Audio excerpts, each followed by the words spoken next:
جب کسی کو کسی سے رشتہ ختم کرنا ہو تو سب سے پہلے وہ اپنی زبان کی مٹھاس ختم کرتا ہے۔ کنجوس شخص کتنا بد نصیب ہے کہ دنیا میں فقیروں کی زندگی گزارتا ہے اور قیامت میں امیروں جیسا حساب دے گا۔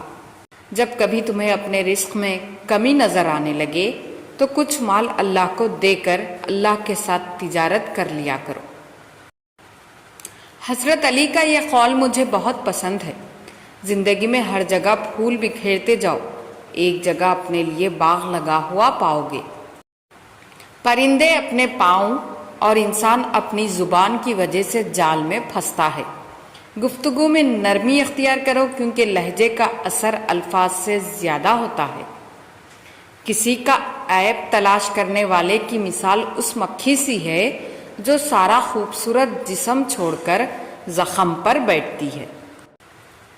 نماز کی فکر اپنے اوپر فرض کر لو، خدا کی قسم دنیا کی فکر سے آزاد ہو جاؤ گی اور کامیابی تمہارے قدم چومے گی۔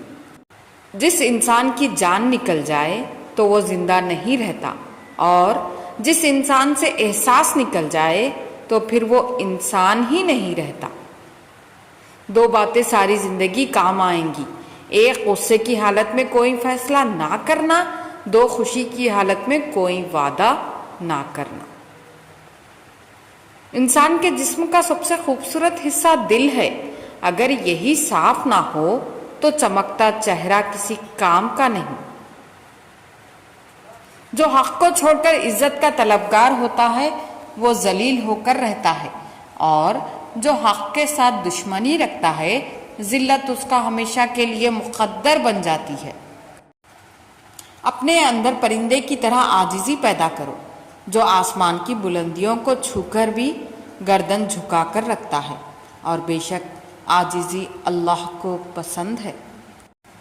مخلص رشتوں کو مجبوری میں بھی ضائع نہ ہونے دو، کیونکہ مجبوری تو ختم ہو جائے گی لیکن رشتے دوبارہ نہیں رہیں گے۔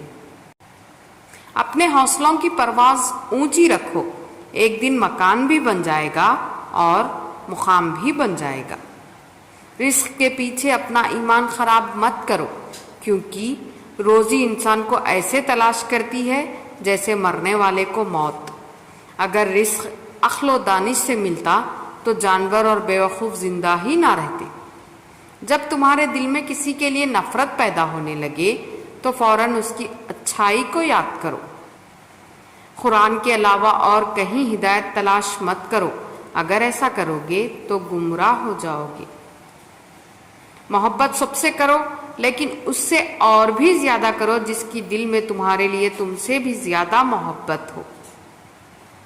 کوئی تم سے بھلائی کی امید رکھے تو اسے مایوس مت کرو، کیونکہ لوگوں کی ضروریات کا تم سے وابستہ ہونا تم پر اللہ کی عنایت ہے۔